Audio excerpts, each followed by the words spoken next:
Halo, Assalamualaikum warahmatullahi wabarakatuh. Happy weekend pemirsa. Senang sekali Apa Kabar Indonesia akhir pekan kembali hadir menyapa Anda tentunya untuk menghadirkan sejumlah informasi menarik dan kabar viral bersama saya Jasmine Ramadi. Selain kelas kabar tadi pemirsa, tentunya juga akan ada sejumlah informasi penting lainnya yang akan kami hadirkan dan segera kita mulai Apa Kabar Indonesia akhir pekan dengan informasi pertama yakni mengenai kebakaran di musim kemarau yang sangat mengkhawatirkan. Di Bangkalan, Jawa Timur dalam waktu 22 jam terjadi 5 kasus kebakaran. Di antara kelimanya, kebakaran lahan seluas 2 hektar menjadi yang paling parah.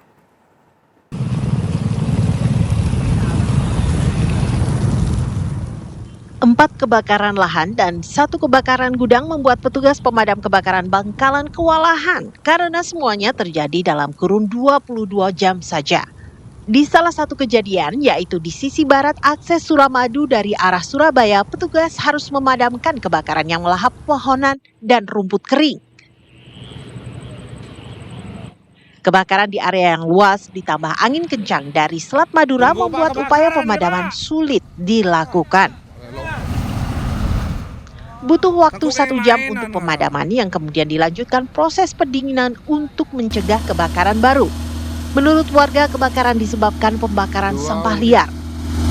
2 unit hadir, Dina dan Kusu. Kebakaran berikutnya terjadi di Tanah Merah. 2 kebakaran lainnya terjadi di kecamatan yang sama yaitu Kota Bangkalan. Sementara kebakaran terakhir melahap sebuah gudang di Kecamatan Soca.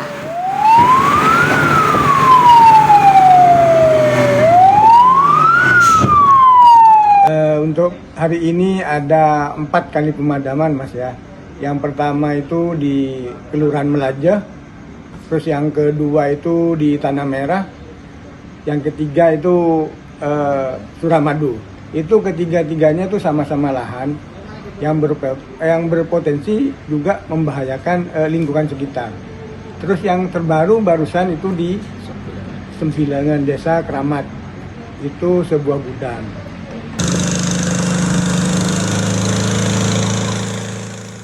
Musim kemarau merupakan musim rawan kebakaran. Petugas damkar mengimbau warga agar lebih waspada terutama soal pembakaran sampah dan membuang puntung rokok sembarangan. Dari Bangkalan, Jawa Timur, Abdurrahim, TV One mengabarkan. Gimana nggak serem ya, 5 kebakaran dalam 22 jam saja. Nah, salah satu penyebabnya adalah bakar sampah sembarangan.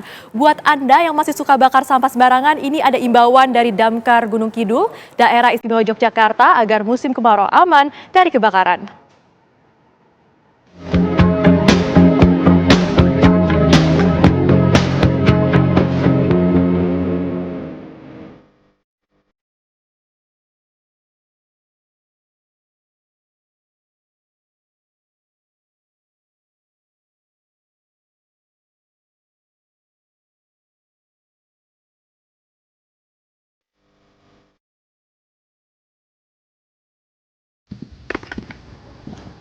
Jangan membakar lahan sembarangan. Jika kalian menemukan kebakaran lahan, segera hubungi pemadam kebakaran Kabupaten Gunung Kidul.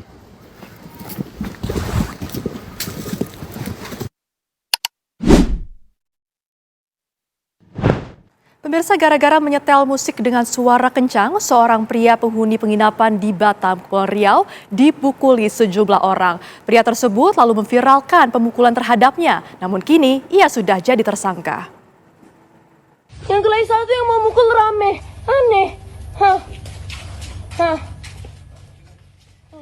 Kasus pengeroyokan di sebuah penginapan homestay di Pasir Putih, Bengkong, Batam terjadi pada 30 Mei lalu. Awalnya pria yang dipukuli dalam video viral ini menuai simpati karena dianggap sebagai korban pengeroyokan. Namun seiring perjalanan waktu, latar belakang kasus mulai tersingkap. Pria tersebut bernama Yehezkiel Huta Galung. Ia mengalami sejumlah luka luar dan dalam gara-gara pengeroyokan. Namun kini ia ditahan karena berstatus tersangka dalam peristiwa di homestay tersebut. Penahanan menuai protes dari keluarga Yehezkiel. Yehezkiel sebelumnya melaporkan penganiayaan terhadapnya ke Mapolresta Barelang. Laporan Yehezkiel membuat polisi menjadikan 5 orang sebagai tersangka. Menurut polisi, Yehezkiel jadi tersangka karena sebelum penganiayaan terhadapnya, Yehezkiel memukuli seorang pegawai homestay gara-gara Yehezkiel dan rombongannya ditegur usai memutar musik dengan kencang. Usai pemukulan oleh Yehezkiel, teman-teman korban datang dan memukuli Yehezkiel beramai-ramai. Atas penganiayaan terhadap pegawai homestay, Yehezkiel dilaporkan ke Mapolsek Bengkong. Juga mendengar ribut. Cekcoknya ini karena diingatkan untuk mengecilkan volume musik dan TV yang ada di ruangan itu. Tidak terima. Dan itu sudah berulang-ulang diingatkan kan? Sampai 3 kali loh diingatkan dia. Kondisi pada saat itu kondisinya gimana? Dalam pengaruh alkohol? Kalau kita lihat dugaan pengaruh alkohol, bahwa ini benar saling lapor, yang si tersangka di sini, yang kita tetapkan tersangka di Polsek Bengkong ini adalah sebagai pelapor atau korban di Polresta Barelang. Menurut pemilik penginapan, sempat terjadi upaya damai. Upaya damai gagal gara-gara keluarga Yehezkiel menuntut uang damai yang jumlahnya tinggi. Kita kan maunya tuh semua dari awal, saya memang maunya tuh damai-damai aja. Tapi sangat kecewa, Pak. Mau damai itu harus bayar 300 juta. Dia mewakili dia punya PH. Itu yang pertama.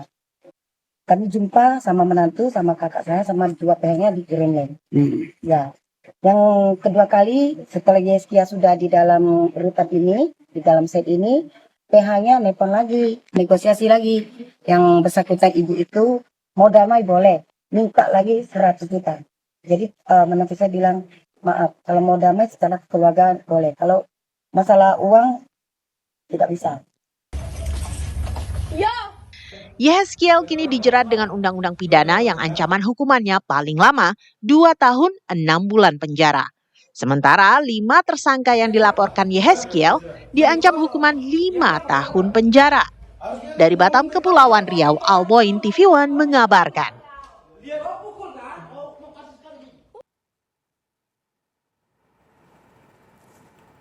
Pemirsa, kasus dugaan pelecehan seksual terhadap bocah sekolah dasar oleh sepasang suami istri di Tanjung Balai, Sumatera Utara menyita perhatian publik usai rumah terduga pelaku digeruduk ratusan warga. Polisi kini tengah menangani kasus ini dan memeriksa intensif pasangan terduga pelaku pelecehan. Kasus dugaan pelecehan seksual terhadap anak di bawah umur di Tanjung Balai, Sumatera Utara menjadi sorotan publik lantaran melibatkan aksi bejat seorang guru. Kasus ini menimpa seorang anak berusia 12 tahun. Rekaman gambar amatir saat ratusan warga menggerebek rumah terduga pelaku beredar luas dan viral di media sosial. Pemicunya adalah seorang oknum guru perempuan mengumpankan bocah laki-laki kepada suaminya sendiri. Sang suami melakukan pelecehan terhadap korban imbas dugaan penyimpangan seksual. Kasus dugaan pelecehan seksual yang melibatkan pasangan suami istri ini kini dalam tahap pemeriksaan pihak kepolisian. Keduanya kini masih berstatus sebagai saksi. Menurut keterangan polisi, korban diiming-imingi diperbolehkan memainkan telepon genggam milik pelaku. Selanjutnya, pelaku A melakukan tindakan cabul dengan disaksikan oleh sang istri Ika yang merupakan guru pegawai P3K paruh waktu yang juga guru korban di sekolah. Jadi untuk sejauh ini terhadap terlapor A sudah diamankan pihak Polres Tanjung Balai. Saksi-saksi sudah diperiksa dari pihak korban 2 orang. Pihak terlapor 2 orang, ditambah lagi dengan saksi 1 orang dari saksi ahli psikologi. Untuk terlapor A, pekerjaannya adalah buruh harian lepas. Istrinya sendiri? Istrinya saat ini masih sebagai saksi, adalah sebagai P3K paruh waktu.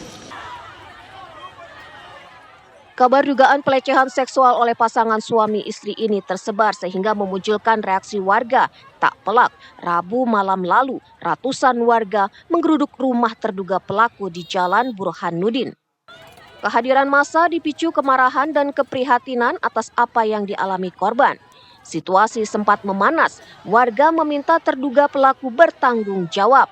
Aparat kepolisian kemudian melakukan pengamanan dan evakuasi terhadap pasangan suami istri A dan Ika ke Mapolres Tanjung Balai. Massa juga sempat mendatangi Mapolres Tanjung Balai untuk menuntut sekaligus mengawal agar kasus dugaan pelecehan seksual ini diusut tuntas. Sementara itu, kini polisi masih mendalami dugaan keterlibatan kedua terduga pelaku dalam kasus pelecehan seksual dengan mengumpulkan keterangan saksi, memeriksa bukti-bukti dan melakukan penyelidikan lebih lanjut. Dari Tanjung Balai, Sumatera Utara, Jasa Manurung, TV One mengabarkan.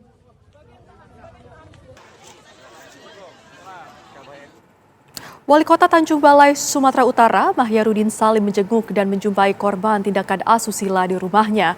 Dari pertemuan itu terungkap fakta yang disampaikan korban yang merupakan anak yatim jika pasangan suami istri tersebut telah 5 kali melakukan tindakan asusila secara bersama-sama.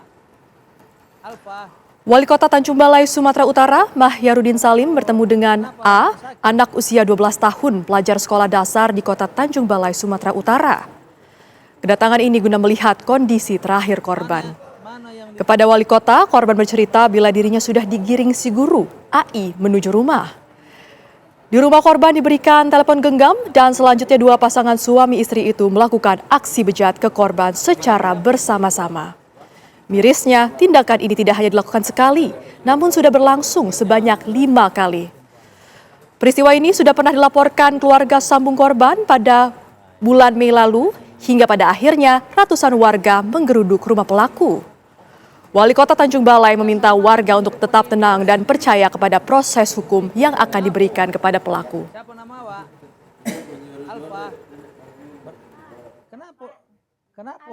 Kenapa Wak ini sakit? Karena istrinya si bapak ini salah satu paruh waktu P3K di Jalan Pemerintah Kota, guru.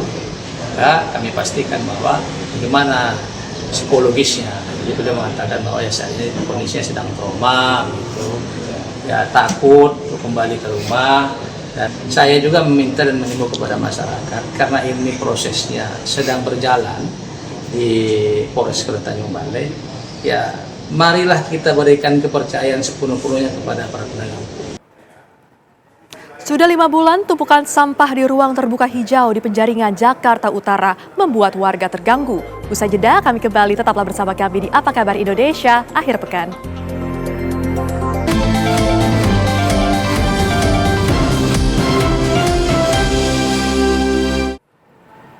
Anda masih bersama kami di Apa Kabar Indonesia Akhir Pekan. Pemirsa, sebuah minibus yang dijadikan sebagai taksi online menabrak tiang pembatas ketinggian di Jalan Galur Johar Baru, Jakarta Pusat pada Sabtu dini hari. Diduga kecelakaan terjadi akibat sopir mengantuk saat mengemudi. Kencangnya benturan membuat bagian depan kendaraan ringsek. Akibat kecelakaan ini, sejumlah penumpang dilarikan ke Rumah Sakit RSPAD Gatot Subroto karena terluka. Kecelakaan bermula saat minibus melaju dari arah Galur menuju ke Senen. Namun saat hendak masuk ke underpass Senen, kendaraan menabrak tiang pembatas ketinggian. Diduga kecelakaan terjadi karena sopir mengantuk. Kini kasus kecelakaan ditangani oleh unit Laka Satwil Lantas Jakarta Pusat.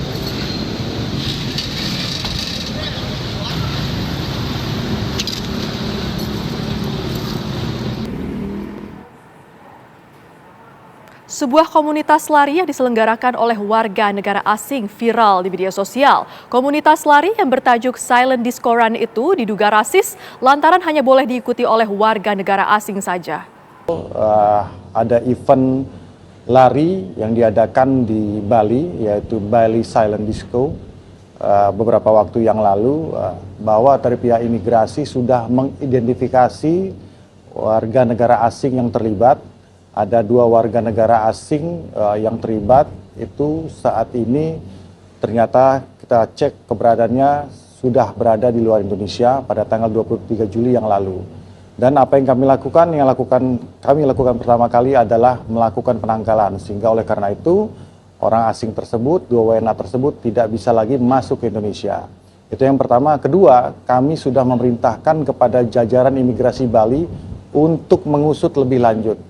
bentuk pengusutannya seperti apa, untuk melihat siapa sponsor atau penjaminnya. Yang kedua juga untuk melihat event organizer-nya ini siapa. Apabila ada event organizer-nya dari pihak asing, maka oleh karena itu perbuatan tersebut tidak dibenarkan secara. Pemirsa, perampok toko emas di Pemalang, Jawa Tengah beraksi dengan menodongkan senjata ke pegawai toko emas. Todongan yang membuat panik itu mendorong pegawai toko emas secara refleks berteriak hingga mengundang perhatian warga. Namun warga takut menolong karena senjata yang dibawa pelaku. Upaya perampokan terjadi pada sebuah toko emas di Pasar Banjardawa, Pemalang. Perampokan terjadi pada hari Minggu pekan lalu. Saat itu toko emas dijaga 2 pegawai yang langsung panik saat pelaku menodongkan pistol ke mereka. Secara refleks, kedua pegawai berteriak meminta tolong. Upaya perampokan di siang bolong ini pun langsung mengundang perhatian warga di pasar. Walau warga takut mendekat karena senjata yang dibawa pelaku, perampokan gagal dilakukan. Padahal pistol yang dibawa pelaku adalah mainan. Namun tak ada yang bisa mengetahui hal itu. Bermodal CCTV toko dan keterangan sejumlah saksi, polisi mengejar pelaku. Saat perampokan, pelaku mencoba menutupi beragam identitas mulai dari wajah hingga badan. Toh, identitasnya tetap terbongkar. Kurang dari 24 jam, polisi menangkapnya. Barang-barang yang digunakan untuk merampok dibuang pelaku ke sungai namun berhasil ditemukan polisi. Oh, jaketnya Ini jaket. Dari di situ ada laporan ke kami dan kami melakukan penyelidikan bahwa kejadian tersebut memang benar terjadi dan kami melakukan pengejaran. Di CCTV kami juga melihat si pelaku ini melari ke arah selatan dan alhamdulillah kurang dari 1-24 jam pelaku dapat kami amankan. Barang bukti yang disita polisi diantaranya adalah senjata mainan, palu, serta pakaian yang digunakan pelaku saat beraksi. Dari Pemalang, Jawa Tengah, Muhammad Hamzah, TV One mengabarkan. Berikutnya pemirsa, sampah masih jadi permasalahan Jakarta yang belum terlihat ujung penyelesaiannya. Kali ini tumpukan sampah kembali terlihat di ruang terbuka hijau Penjaringan Jakarta Utara. Lokasinya dekat dengan permukiman hingga membuat warga terganggu.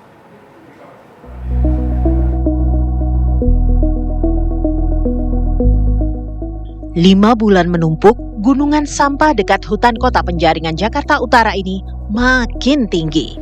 Tentunya sampah-sampah organik yang cepat membusuk di musim kemarau mengeluarkan bau tak sedap. Padahal di sekitar ruang terbuka hijau ini ada permukiman warga, mulai dari rumah tapak sampai apartemen. Warga pun terganggu hingga membuat laporan. Tapi tak kunjung ada tindakan untuk mengurusi tumpukan sampah di tempat tak semestinya itu. Jadi cukup lama juga sih sampah di sini. Waduh, dampaknya sih menurut saya luar biasa buruk sekali Pak. Buat warga kita juga, buat pengelola juga. Karena kan sampah ini terlalu bau Pak. Dan juga nggak baik juga buat kesehatan. Banyak di sini kan banyak anak kecil Pak, bayi. Kalau di sini mungkin 1000 lebih kali Pak warganya, iya. Iya, betul. Jangankan di apartemen Pak, karena warga sekitar sini juga kena dampaknya Pak. Kebetulan saya juga kan tinggal di daerah sini Pak, itu juga sama kena dampaknya. Pasti dia bilang, waduh Pak ini kenapa sih bau begini? Itu kenapa jadi sampah di seberang apartemen jadi banyak Pak? Gitu. Sudah Pak, kita sudah berkoordinasi juga dengan pihak-pihak terkait gitu. Nah untuk sampai saat ini realisasinya Bapak bisa lihat sendiri di belakang tuh masih banyak tumpukan sampah, Pak. Kita minta tolong nih Bapak Gubernur. Ini nggak bisa lagi ditolong, Pak. Kita warga sini resah banget. Bukan sampai ini, kita udah tutup apa ataupun masih tembus. Jadi baunya tuh luar biasa. Ya tolong Bapak Gubernur bantu kita lah. Kita rakyat kan kasihan juga baunya. Nggak tahan ini Pak. Sampai ke Jalan Muasono ujung-ujung. Ya kan? Ini udah nggak bisa diatasin masalahnya ini. Kita kan rakyat, tolonglah kita rakyat Sumbawa ini nggak tahan, bener-bener ampun. Udah kita tembokin, udah diapain, tetap juga nggak bisa kita masuk. Membuang sampah adalah perkara mudah, namun menangani sampah sulit dilakukan. Di musim kemarau, sampah organik menyebabkan bau yang luar biasa karena pembusukan terjadi lebih cepat. Belum lagi gas berbahaya yang ditimbulkan pembusukan ini yang dapat memicu kebakaran bila konsentrasinya terlalu tinggi. Warga berharap ruang terbuka hijau penjaringan dikembalikan fungsinya dan sampah dikumpulkan di tempat semestinya serta ditangani dengan baik. Dari Jakarta, Dava Akbari, TV One mengabarkan.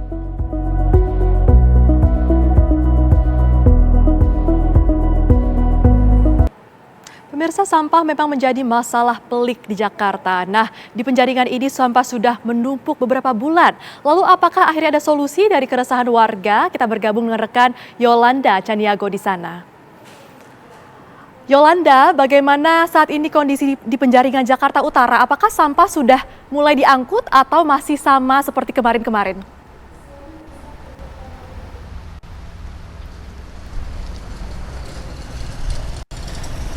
Ya baik, selamat siang Jasmine dan juga pemirsa. Ini terkait situasi terkini di lokasi yang dulunya merupakan ruang terbuka hijau, namun sekarang hanya terlihat tumpukan sampah baik dari sisa-sisa aktivitas masyarakat, kemudian juga sampah-sampah plastik dan juga sampah sisa-sisa makanan seperti itu yang terlihat menumpuk di lokasi tepatnya di Jalan Kepaduan Jakarta Utara. Dan jika ditanya seperti itu Jasmine, apakah sudah ada penanganan atau upaya pembersihan? Memang sudah ada. Tadi kami sempat melihat bagaimana ada beberapa alat berat, kurang lebih 2 alat berat untuk kemudian mengeruk sampah-sampah ini dan memasukkan sampah-sampah ini ke dalam kendaraan besar auto truk seperti itu, di mana tadi kami melihat setidaknya 4-5 truk besar membawa sampah-sampah ini kemudian ke tempat pembuangan akhir. Tadi kami juga melihat bagaimana sampah ini kendaraan besar ini maksud kami dan membawa sampah-sampah keluar dari lokasi yang dulunya RTH namun kini menjadi tumpukan sampah. Ini jika dapat saya sampaikan, tadi kami juga sempat berbincang bersama pekerja yang mengatakan bahwasanya setidaknya ada 10 hingga 15 personil yang membantu proses pembersihan tersebut setiap harinya. Dan juga pengerjaan ini memang sudah dilakukan sejak bulan lalu, tepatnya fase pertama, di mana pekerjaan hari ini merupakan fase kedua, yang pada fase pertamanya ini sempat dikerahkan setidaknya 2 hingga 3 truk dan juga 1 alat besar. Sedangkan pada fase kedua ini ada upaya penambahan baik dari alat berat kemudian juga kendaraan besar truk yang mengangkut sampah. Mungkin ini merupakan upaya untuk mempercepat proses pembersihan dari sampah-sampah ini sendiri, Jasmine dan juga pemirsa. Dan jika tadi saya sempat menjelaskan bagaimana ada setidaknya 10 hingga 15 personil yang ikut terjun membantu pembersihan tersebut, ini memang dibagi setiap harinya menjadi beberapa shift, baik dari pagi kemudian sore, sehingga mempercepat pengerjaan tersebut. Adapun pekerjaan pembersihan ini dilakukan setiap hari mulai dari Senin hingga Jumat, dan juga untuk Sabtu Minggu ini kebetulan ada tambahan kendaraan besar atau truk dari pihak Dinas Lingkungan Hidup Jakarta Utara untuk kembali mempercepat proses pembersihan tersebut. Dan jika kita sama-sama mengetahui seperti itu Jasmine dan juga pemirsa, memang warga sekitar ini membuat laporan penyalahgunaan RTH atau ruang terbuka hijau menjadi tempat pembuangan sampah sejak 22 Februari 2026 lalu, di mana sebelumnya tempat penumpukan sampah ini merupakan rawa atau ruang terbuka hijau yang dipenuhi dengan pohon-pohon. Namun naasnya saat ini kita sama-sama melihat di belakang saya ini justru malah menjadi tumpukan sampah atau sisa-sisa sampah dari masyarakat yang tentunya jika kita berbicara tentang sampah ini memiliki dampak, Jasmine dan juga pemirsa. Ada menimbulkan bau, kemudian juga selain menimbulkan bau yang menyengat seperti itu terhadap warga sekitar, ini juga dikatakan bahwasanya sampah-sampah ini merusak resapan air milik Pemprov Jakarta Utara yang memang lokasinya berada tidak jauh dari lokasi tumpukan sampah ini tersebut. Jika berbicara izin juga nih Jasmine dan juga pemirsa, tentunya tempat tumpukan sampah ini tidak memiliki izin atau dilakukan oleh oknum-oknum yang tidak bertanggung jawab. Seperti yang dilihat dulu, ini merupakan ruang terbuka hijau yang dipenuhi dengan pepohonan, namun saat ini sudah tidak terlihat pepohonan, hanya terlihat tumpukan sampah. Memang kelurahan setempat ini sudah sempat melakukan teguran kepada warga-warga yang membuang, bahkan kami masih melihat bagaimana ada banner-banner peringatan dilarang membuang sampah, namun tetap saja masih banyak oknum-oknum yang tidak bertanggung jawab membuang sampah ke lokasi ini. Hingga saat ini dilakukan penanganan fase 2, di mana nantinya akan ditargetkan selesai dalam waktu kurang lebih 1 bulan ke depan. Sementara demikian, Jasmine, kembali ke studio. Baik, artinya truk sudah mulai berdatangan untuk mengangkut sampah, namun sampah masih terlihat menumpuk di belakang Anda. Terima kasih Yolanda Caniago mengabarkan langsung dari Penjaringan, Jakarta Utara.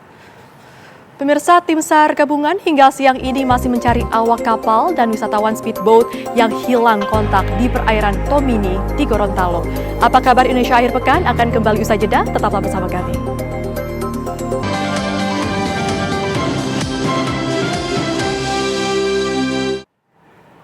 Terima kasih Anda masih bersama kami. Pemirsa, tim SAR gabungan hingga siang ini masih mencari awak kapal dan wisatawan speedboat yang hilang kontak di perairan Tomini di Gorontalo.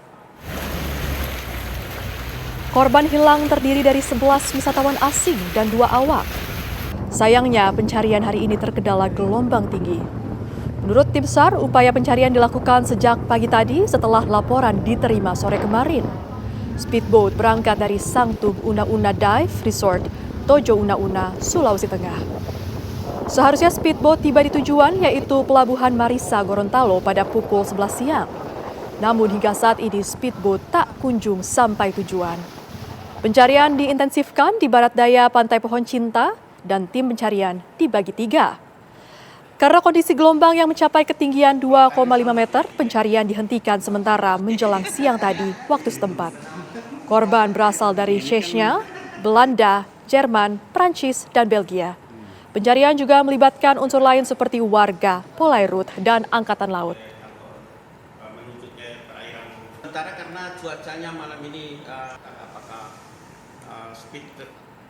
Pemirsa, aktris Amanda Manopo kembali mendatangi Polres Metro Jakarta Selatan untuk melengkapi dokumen sebelum membuat laporan resmi terkait dugaan penggelapan dana perusahaan miliknya. Sebelumnya, Amanda memilih mengambil langkah tegas atas dugaan penggelapan dana yang diduga dilakukan oleh mantan karyawannya.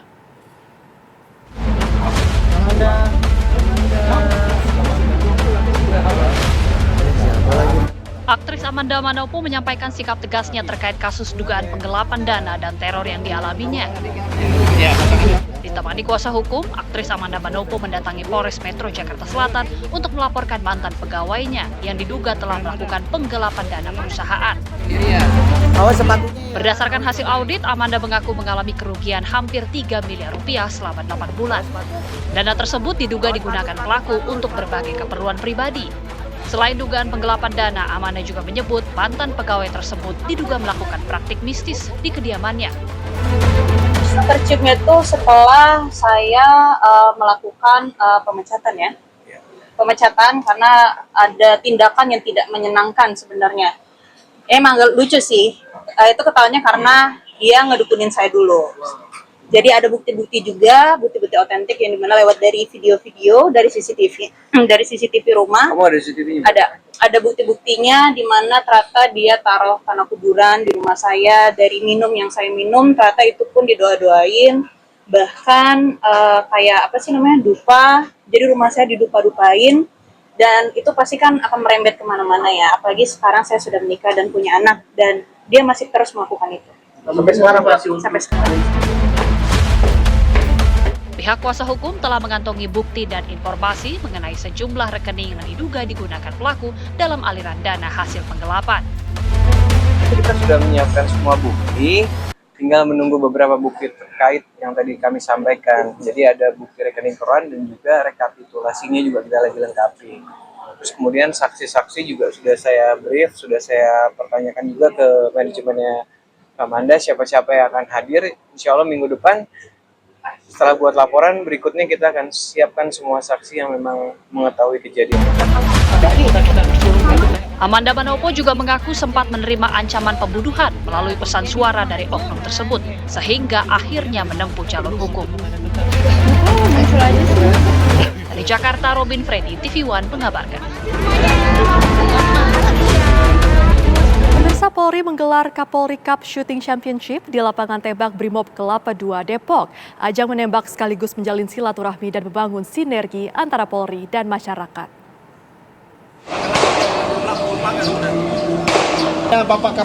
Polri menggelar Kapolri Cup Shooting Championship di lapangan tembak Brimob Kelapa II Depok, Jawa Barat.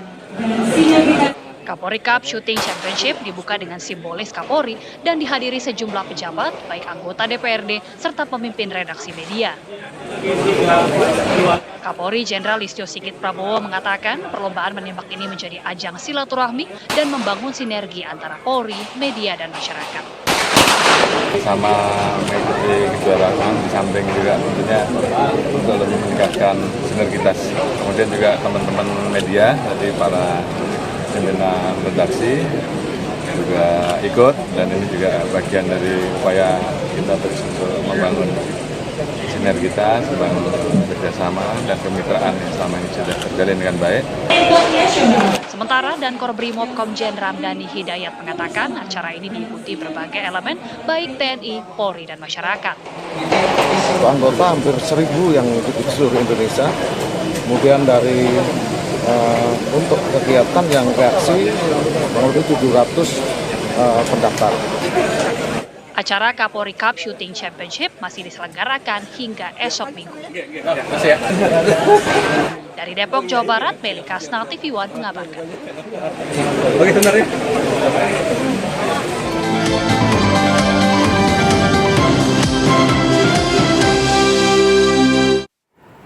Anda kembali bersama kami, pemirsa. Gunung Merapi di perbatasan Jawa Tengah dan Yogyakarta kembali meluncurkan awan panas guguran pada Jumat malam. Berdasarkan data Balai Penyelidikan dan Pengembangan Teknologi Kebencanaan Geologi atau BPTKG, awan panas guguran terjadi pada pukul 19 waktu Indonesia Barat.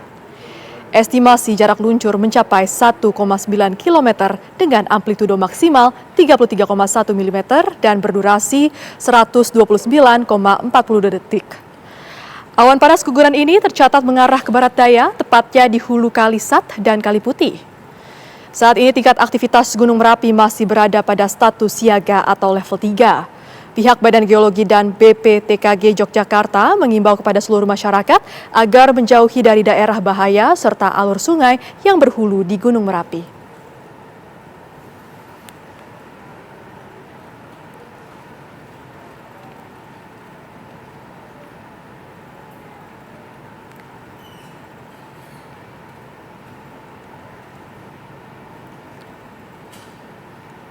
Pemirsa, diduga akibat pembakaran obat nyamuk rumah milik lansia di Banjar, Jawa Barat dilalap sejago merah. 1 karung berisi uang tunai jutaan rupiah ludes terbakar.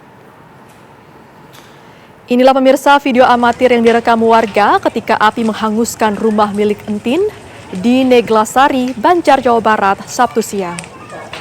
Api dengan cepat menghanguskan seluruh bangunan. Saat proses pendinginan, petugas menemukan uang di dalam karung dengan jumlah banyak hangus terbakar. Pemilik rumah tidak berada di tempat. Akibat peristiwa itu, korban mengalami kerugian puluhan juta rupiah.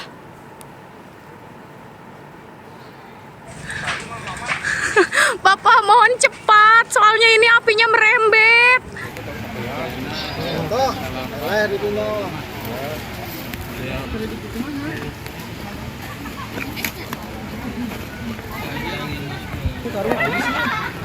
Datang karung BPBD.